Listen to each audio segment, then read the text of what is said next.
ఆధ్యాత్మిక ప్రచారంలో ఇప్పుడు ఒక సాంకేతిక సమస్య విచిత్రంగా వచ్చింది. ఇది దేశాన్ని ఆశ్చర్యపరుస్తోంది. దేవుడు హుండీలో పొరపాటున జారిపడ్డ తన ఐఫోన్‌ను తిరిగి పొందేందుకు చెన్నైకి చెందిన దినేష్ అనే వ్యక్తి నానా ఇబ్బందులు పడుతున్నారు.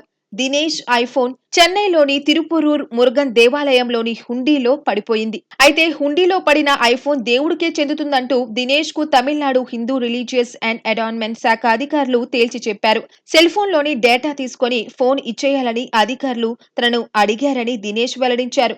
ఐఫోన్ ఎవరికి చెందుతుందో వారికే ఇచ్చేందుకు గల అంశాలను పరిశీలించినట్లు తమిళనాడు దేవాలయ శాఖ మంత్రి శేఖర్ బాబు తెలిపారు. నేను మురుగన్ దేవాలయానికి వెళ్లినప్పుడు 13 ప్రో మ్యాక్స్ మోడల్ ఐఫోన్ హుండీలో జారిపడింది. ఈ విషయమై దేవాలయ కార్యనిర్వహణ అధికారికి లేఖ రాశాను.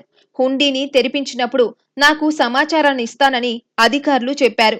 డిసెంబర్ 13న హుండీ తెరిచినప్పుడు నా ఐఫోన్ వారికి దొరికింది. కానీ నాకు ఇవ్వలేదు. పైగా నిబంధనల ప్రకారం హుండీలో ఏది పడినా అది దేవుడికే చెందుతుందని చెబుతున్నారు అని దినేష్ వివరించారు.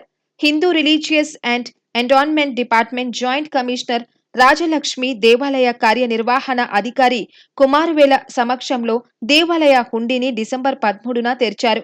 హుండీలో 53 లక్షల రూపాయలు, 2089 గ్రాముల బంగారం, 6920 గ్రాముల వెండి, ఒక ఐఫోన్ లభించినట్లు అధికారులు వెల్లడించారు. ఇలాంటి సంఘటన గతంలో ఎప్పుడూ జరగలేదు.